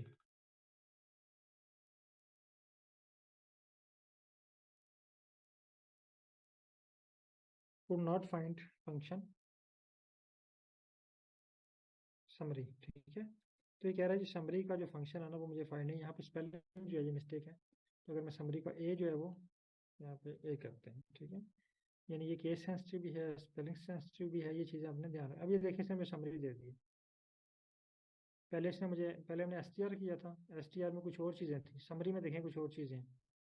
Summary में इसने हमें minimum, first quartile, median, mean, third quartile और मैक्सिमम वैल्यू में निकाल के दे दी। अगर जैसे जिससे कहते हैं डिस्क्रिप्टिव स्टैटिस्टिक, आप अपने डाटा की समरी चेक कर लें, आपके पास हर चीज़ यहाँ पे शो हो जाएगी। अभी देखिए मैंने जैसे यहाँ पे फाइकस लिखा और उसकी समरी लिखी, तो हमारे पास पूरी इन्फॉर्मेशन आ गई इस डाटा के अंदर क्या क्या है, मेन मेन चीज़ें। तो इसी तरह जब हम अनोवा लिखेंगे, और ये अनोवा की फाइल है, इस फाइल की हम समरी करते हैं, तो ये हमारी समरी हमारे पास आ जाएगी। ये देखिए ये समरी हमारे पास आ गई है। ये समरी शो कर रही है कि आपके पास जो है ना, ये जो आप इफेक्ट चेक करना चाह रहे हैं, इसमें सिग्निफिकेंट इफेक्ट है, ये 3 स्टार शो हो रहे हैं। ये इंडिकेट कर रहे हैं कि हाईली जो है वो इफेक्ट कर रहा है, बहुत ज़्यादा इफेक्ट है इसका स्पीशीज़ का पेटल विड्थ के ऊपर। यानी स्पीशीज़ चेंज करने से पेटल विड्थ भी चेंज हो जाती है। अब अनोवा तो हमारे पास आ गया। अब हम इस पे एक चीज़ का हमें पता चल गया कि इफेक्ट है। अब कितना इफेक्ट है,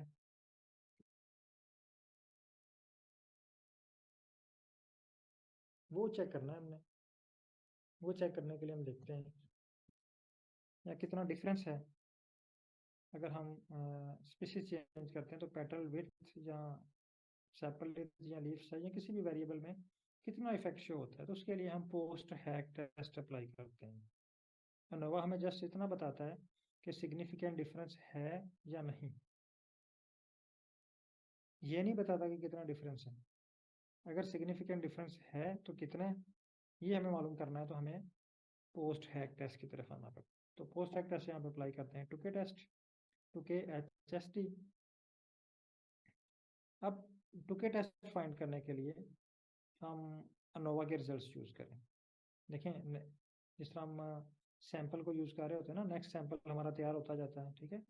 स्टार्ट में हमारे पास अगर वो प्लांट का सैंपल है तो वो लीफ होते हैं या फ्लावर होते हैं, फिर बाद में हमने उसका जो है वो लिक्विड फॉर्म में डिफरेंट एनालिसिस के लिए डिफरेंट प्रिपरेशन होती है उसकी। तो एंड पे मे भी वो जो है हमारे पास सारा सैंपल वो जस्ट हो हमारे पास एक बीकर के अंदर या टेस्ट ट्यूब में, या जस्ट एक जो है वो कॉयल में। ये सारा जो सैंपल है इसको फाइनल स्टेज तक पहुंचने तक मुख्तलिफ स्टेजेस से गुजरना पड़ता है, ठीक है। इसी तरह ये भी हम जो है वो डिफरेंट स्टेजेस से यहाँ तक गुजर रहे हैं। यानी हमारे पास जो है समरी आ गई, पहले हमने मीन निकाला, मीन के बाद हमने स्टैंडर्ड डेविएशन कैलकुलेट किया, फिर अनोवा अप्लाई किया, और अब हम इस पर चला रहे हैं अनोवा के रिजल्ट्स के ऊपर अप्लाई करेंगे टुके टेस्ट। तो टुके टेस्ट के लिए जो आपके पास फार्मूला है, टुके एच एस डी और अनोवा, इसके ऊपर क्लिक करें और इसको रन करें। जैसे आप इसको रन करेंगे ना, आपके पास यहाँ पे देखें आ गया समरी, और समरी के बाद नीचे टुके टेस्ट वाला स्क्रिप्ट रन हो गया। अब हम नीचे टुके टेस्ट की समरी देख लेते हैं। तो आप सिंपल आप ऐसे लिखें, टुके लिखें, इसको रन करें, फिर भी आपके पास समरी आ जाएगी। ये देखें टुके टेस्ट, ये इसकी समरी हमारे पास आ गई। अब इसमें देखें difference, lower upper and p value adjustment आ रही है इसकी। तो यहाँ पे ये डिफरेंस आपको शो कर रहा है, ये कितना डिफरेंस आ रहा है स्पीशीज चेंज होने में, या दोनों स्पीशीज में, या कितना इफेक्ट कर रहा है। तो स्पीशीज 1 और स्पीशीज 2 में देखें कितना डिफरेंस है, 1.08। 1 एंड 3 में 1.78, और 2 एंड 3 में 0.7। यानी इसका मतलब ये हुआ कि जो ज़्यादा डिफरेंस शो हो रहा है स्पीशीज 1 और स्पीशीज 3 में है। स्पीशीज 1 और 2 ये क्लोजली रिलेटेड है, 2 और 3 आपस में रिलेट कर रही है, लेकिन 1 और 3 इसमें जो है वो काफ़ी ज़्यादा डिफरेंस है। ये देखें 1.78। उसके बाद जो है वो नेक्स्ट स्टेप नेक्स्ट स्टेप पे हम चलते हैं।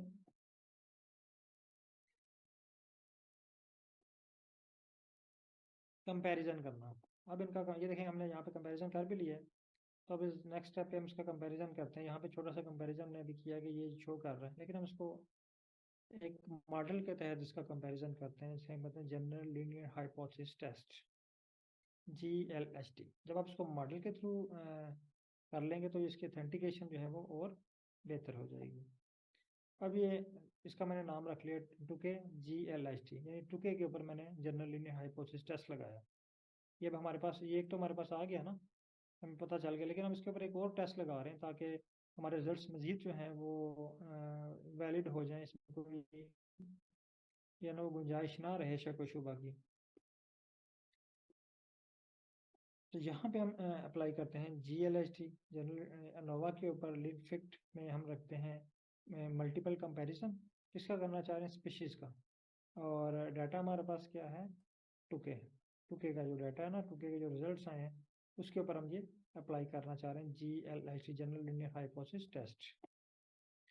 इसको रन करते हैं। अब ये देखें, ये स्क्रिप्ट भी रन हो गया और ये GLHT हमारे पास यहाँ पे ऐड हो गया। अब ये देखिए, मैंने के स्पेसिफिक नाम मैंने इसलिए आपको लिखवाए हैं क्योंकि यहाँ पे हमारे पास काफ़ी सारी फाइल्स इकट्ठी हो गई हैं। यानी एक फाइल के रिजल्ट्स को हम आगे लेके चल रहे हैं ना। पहले हमारे पास सिंपल फाइल थी फाइकस की, फिर उसके ऊपर हमने मीन कैलकुलेट की, मीन के ऊपर हमने नोवा निकाला, नोवा के बाद हमने टुके निकाला, टुके के बाद हमने टुके GLHT निकाला। तो हमारे पास डिफरेंट फाइल्स क्रिएट हो रही हैं।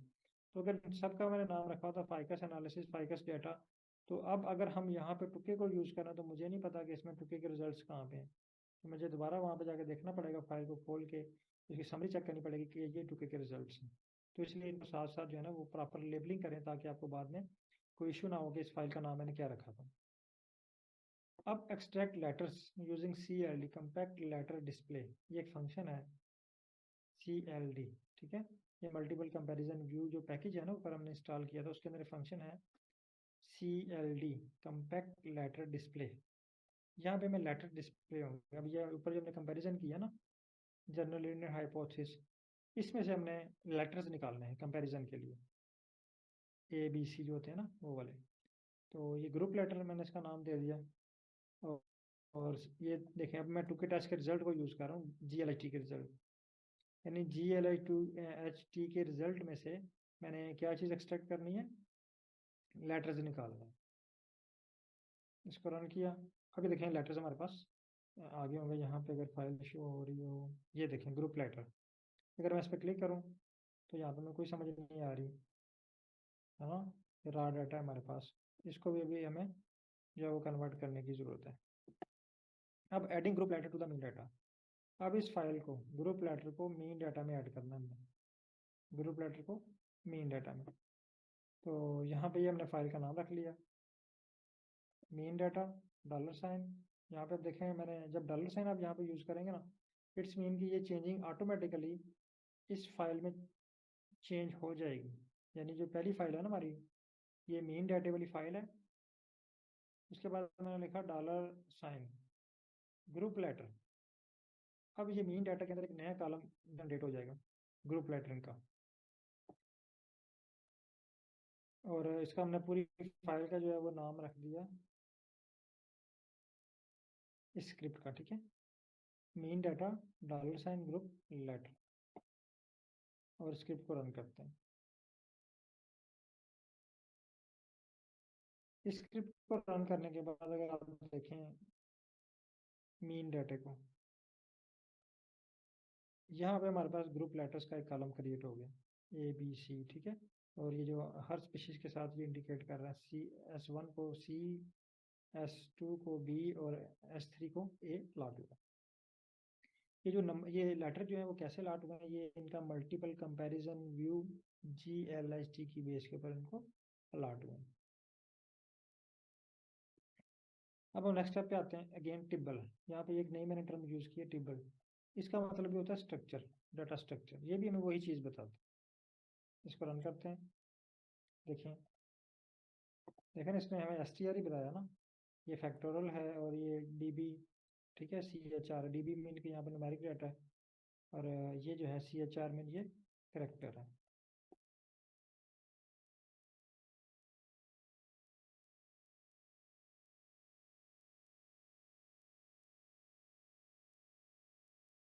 अब अगर आप इसका STL कर लेते हैं, ये भी आपको वही चीज़ें बताएगा, ठीक है, लेकिन इसमें इसने आपको जो वर्टिकली बता दी वो आपको हॉरिजॉन्टल बताएगा। str मीन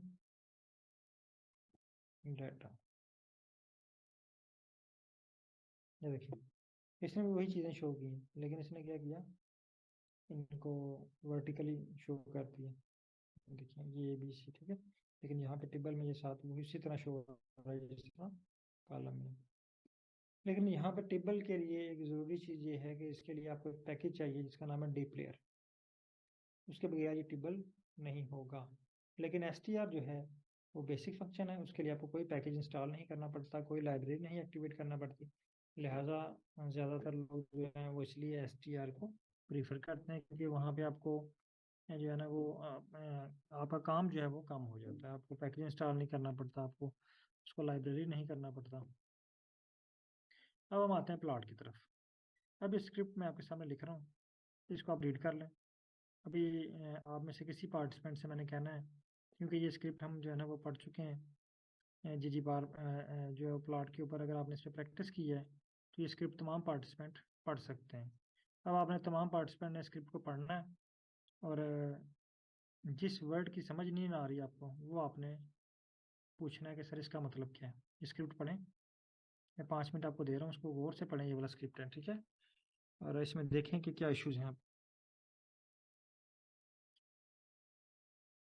क्योंकि यहाँ पे बहुत सारी चीज़ें आपके लिए नहीं होंगी।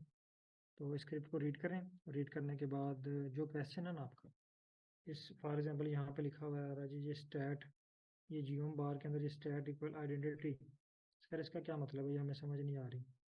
Show dot legend equal F, इसका मतलब क्या है। बहुत सारी चीज़ें यहाँ पे आपके पास नहीं है, इनको रीड करें, इनको पॉइंट आउट करें और इनके मीनिंग पूछें मुझसे। ये 5 मिनट मैं आपको दे रहा हूँ, इसको अच्छी तरह रीड करें।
उम्मीद है कि तमाम पार्टिसिपेंट ने इसको रीड कर लिया होगा।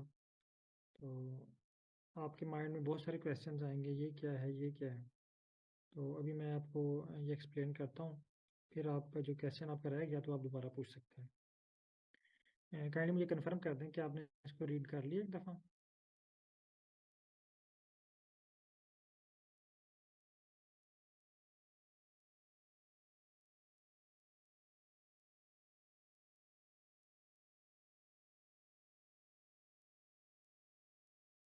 ओके सर, बहुत शुक्रिया। अच्छा, यहाँ पे मैं आपको जो है वो इसको एक्सप्लेन कर देता हूँ थोड़ा सा। यहाँ पे जी प्लाट, देखिए हम इसमें प्लाट बनाना जा रहे हैं। तो जब प्लाट की बारी आई थी तो हमने दो चीज़ें सीखी थी, एक क्यू प्लाट और एक जी प्लाट। क्यू प्लॉट और जी प्लॉट। तो यहाँ पे हम जी प्लॉट फंक्शन यूज़ कर रहे हैं। ये जो पैकेज है जी प्लॉट 2, ये उसका फंक्शन है। यहाँ पे देखें data set, data equal mean data. जो हमारा डाटा था उसका नाम क्या था, मीन डाटा। एस्थेटिक एक्स पे स्पीशीज और वाई पे पेटल विड्थ मीन और फिल बाय स्पीशीज, ये आपको आइडिया है इनका। प्लस जियोम बार, ये इंपॉर्टेंट है। यहाँ आपको मैंने प्रैक्टिस दी कि आपने डिफरेंट टाइप के प्लॉट्स ड्रा करने, तो आपसे जो है ना वो जियोम बार ड्रा नहीं हुआ था। तो जियोम बार एक्चुअली स्टैट का एक फंक्शन है, इसमें स्टैट अप्लाई होती है। तो इसको रन करने के लिए आपको स्टैट रिक्वायर्ड होती है। यहाँ पे आपने स्टैट इक्वल आइडेंटिटी ये टाइप करनी है, यानी यहाँ पे आपको इट्स मीन के यहाँ पे आपने स्टैट भी अप्लाई कर रहे हैं। Stat equal identity show dot legend. Show dot legend एक फंक्शन है जो शो करता है कि इसके जो लीजेंड हैं बार ग्राफ में, जो लीजेंड्स क्रिएट होंगे वो शो हों कि ना हो। यहाँ पे एफ का मतलब है फॉल्स। यहाँ पे मैं एक और चीज़ आपको बता दूँ, मैं यहाँ पे हेडिंग देके बता देता हूँ। फॉल्स का मतलब होता है नो, और ट्रू का मतलब है आर की जुबान में यस। आर में हम ट्रू को कहते हैं यस और फॉल्स को नो। तो यहाँ पे जो लेटर यूज होते हैं ना, जो इसके शॉर्ट कोड हैं, फॉल्स के लिए कैपिटल एफ और ट्रू के लिए कैपिटल टी यूज होता है। ठीक है, एफ मीन फॉल्स और टी मीन ट्रू। तो यहाँ पे एफ लिखा हुआ है, तो अगर आप इसको टी कर देंगे तो आपको ग्राफ में लीजेंड शो होंगे, और अगर आप इसको एफ कर देंगे तो ग्राफ में लीजेंड आपको शो नहीं होंगे। आगे है विड्थ 0.4। ये विड्थ किसकी है, ये जो बार बनेगी ना ग्राफ में, अगर आपको ग्राफ देखें तो उसकी बार्स होती हैं जो हमारे डाटा को शो कर रही होती हैं, उसकी विड्थ कितनी रखनी है आपने, या आपको विड्थ उसकी इंक्रीज या डिक्रीज कर सकते हैं। उसके बाद नेक्स्ट एक और प्लस एक और लेयर क्रिएट हो गई, जियोम एरर बार। पहले हमने बार, पहले स्टेप में हमने लाइनें क्रिएट की बार की, ठीक है। नेक्स्ट दूसरे स्टेप में क्या है, जियोम बार, सॉरी एरर बार। अब यहाँ पे हमने एरर बार लगानी है। एरर बार में एस्थेटिक, एस्थेटिक में वाई मिनिमम और वाई मैक्सिमम। ये देखिए वाई मिनिमम में हमने रखना है जिस तरह हमने एक्स एक्सिस रखते थे ना, और वाई एक्सिस। तो यहाँ पे जियोम बार में हमने वाई मिनिमम और वाई मैक्सिमम लेनी है। Y minimum pattern width mean standard deviation, ये माइनस स्टैंडर्ड डेविएशन है, ठीक है। ये हमारे पास पहला मीन वाला कॉलम हो गया, ये मैं आपको दिखाऊंगा।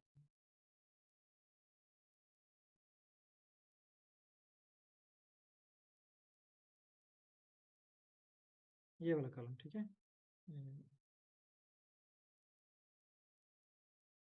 Mean width mean pattern width mean, ये वाला कॉलम, ठीक है। और साथ जो है वो माइनस स्टैंडर्ड डेविएशन।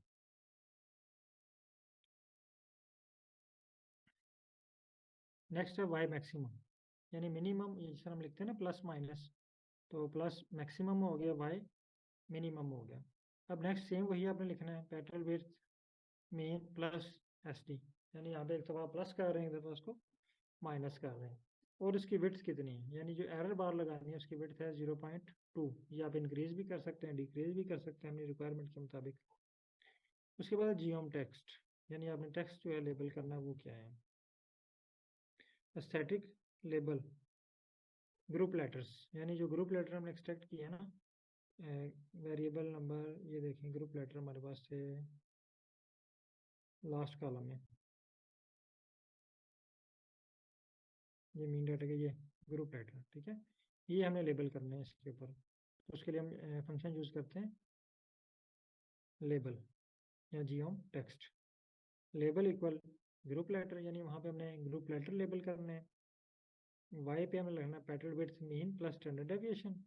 और वी जस्ट मीन के जो है ना, ये स्पेस जो एरर बार और टेक्स्ट के दरमियान जो स्पेस है, जब मैं आपको यहाँ पे शो होती है तो दिखाओ, ये देखें ये स्पेस से ये एरर बार है, एरर बार से लेके सी तक जो बीच में स्पेस है ना, ये कितनी हमें रखनी है, या बिल्कुल इसको इसकी टिप के ऊपर रख सकते हैं, या इसको स्पेस और इसको ऊपर लेके जा सकते हैं, ठीक है।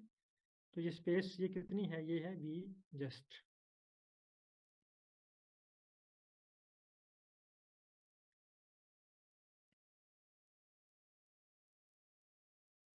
अच्छा बाकी सारी चीज़ें नेक्स्ट आ गया थीम।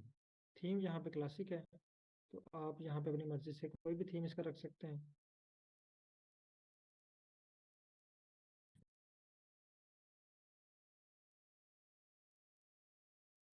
रन करते हैं, ये देखिए स्क्रिप्ट रन हो गया। और एक ये स्क्रिप्ट प्लॉट ड्रा हो गया, जिसके ऊपर ये मीन है, टू रिजल्ट्स हैं, यानी वही हुए अनोवा के रिजल्ट्स टू के पे अप्लाई हुए, यानी असल में बेस तो अनोवा थी, लेकिन यहाँ पे हमारे टू के टेस्ट के रिजल्ट शो हो रहे हैं, ये ए बी और सी। अब आप लोगों ने क्या करना है, ये मैंने एक पैरामीटर पे चेंज किया है। ये थी कोड को रीड करना, पहले हमने राइट करना सीखा, अब रीड करना सीखा। अब आपकी असाइनमेंट क्या है, ये भी आपके पास आधा घंटा है, आधे घंटे कर रहा हूँ। ये अगर थोड़ा सा टॉपिक हमारा मुश्किल भी था, और रीडिंग एक्चुअली वेरी बेसिक है, तो अगर आप बेसिक पे हम अगर ज़्यादा टाइम लगाएंगे ना, तो हमें जो है वो एडवांस चीज़ें समझने में ज़रा भी मुश्किल नहीं होगी। ये बेसिक चीज़ों से हम निकल गए होंगे, और ये ना हो कि हम एडवांस चीज़ों पे पहुँचे और हम अभी तक बेसिक चीज़ें ही हल कर रहे हो, कि हमने इसको जो है वो लाइब्रेरी करना है तो क्या करना है, हमने फाइल कैसे इंपोर्ट करनी है, हमने जो है वो फाइल का नाम कैसे चेंज करना है। तो ये बेसिक चीज़ें जो है ये इनका होना बहुत ज़रूरी है। तो अभी मैं जस्ट आपको एक असाइनमेंट दे रहा हूँ, वो आधा घंटा है, मैं ऑन ही रहूँगा आपके पास, लेकिन आपने वो असाइनमेंट जो है वो कंप्लीट करनी है। मैंने जो है ना अभी फाइंड किया पेट्रोल विड्थ पे, सॉरी हाँ पेट्रोल विड्थ, आपने यहाँ पे करना है पेट्रोल लेंथ। पेट्रोल लेंथ के ऊपर मुझे इस तरह का आपने प्लॉट ड्रा करके, मैं ये ग्रुप में भी शेयर कर देता हूँ।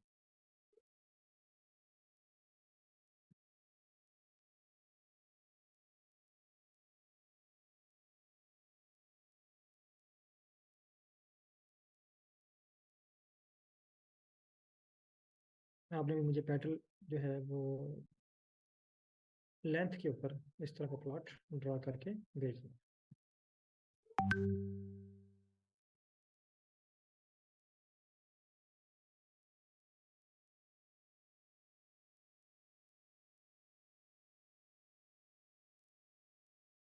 अगर कोई कन्फ्यूजन है, कोई क्वेश्चन है, या कोई स्टेप रिपीट करना चाह रहे हैं, तो वो आप पूछ सकते हैं।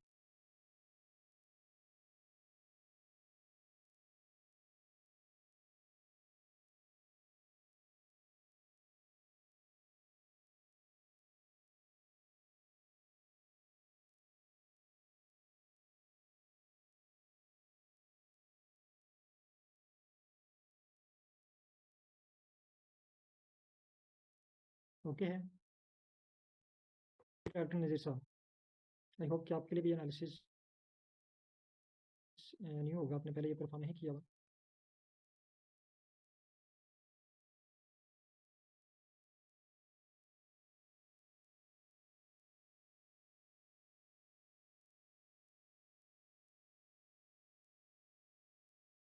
ओके, चलिए मैं आपको एक न्यू टास्क दे रहा हूँ।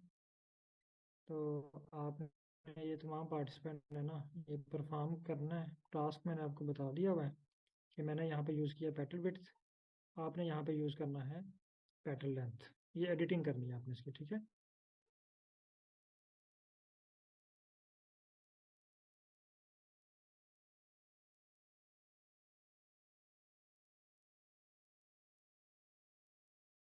हाँ सर, फर्स्ट टाइम डिफ़िकल्ट होगा। ये डॉक्टर रुकैया, वीडियो मैं जो है ना वो आपको शेयर कर देता हूँ थोड़ी देर तक। एक्चुअली वीडियो को प्रोसेसिंग में ना जब मैं इसको स्टॉप करता हूँ और तकरीबन आधा घंटा है उसकी प्रोसेसिंग होती है, उसके बाद जो है वो एक दफ़ा क्लियर करके फिर जो है वो मैं अपलोड करता हूँ इसको। तो मे भी घंटा या 2 घंटे इसको लग जाए, बहरहाल वो वीडियो आपको शेयर हो जाएगी इंशाल्लाह। तो बाकी तमाम पार्टिसिपेंट एक दफ़ा स्क्रिप्ट मैंने सेंड किया हुआ है, जस्ट इसको ट्राई करें। एरर आ रहा है कोई इशू नहीं, आप जस्ट यहाँ पे देखें ना, आप पढ़ेंगे तो आपको आइडिया वहाँ पे अपने बैटरी लेंथ करना है और कुछ भी नहीं करना, स्क्रिप्ट सारा उसी तरह उसको रीड करें और उस पर ट्राई करें, तो इंशाल्लाह ये आपसे परफॉर्म हो जाएगा। मैं भी जो है वो अभी आप मुझे इस पे व्हाट्सएप पे मैसेज कर सकते हैं, मैं अवेलेबल हूँ। लेकिन क्लास में अभी जो है वो स्किप कर रहा हूँ। तो इंशाल्लाह कल जो है हम इससे नेक्स्ट स्टेप पे चलेंगे। तो बेसिक में हमने जस्ट फोकस करना है कि आपको रीडिंग, राइटिंग और एडिटिंग की स्किल सीखनी है। ये एनालिसिस आपने नहीं सीखना है। ये एनालिसिस जस्ट मैं इसलिए परफॉर्म कर रहा हूँ कि थोड़ी ईजी हैं, तो इन पे अगर आप रीडिंग, राइटिंग की आपकी कमांड अच्छी हो जाएगी तो मालिकुलर के एनालिसिस आपके लिए ईजी हो जाएगी। बहुत शुक्रिया तमाम पार्टिसिपेंट का। अल्लाह हाफिज़।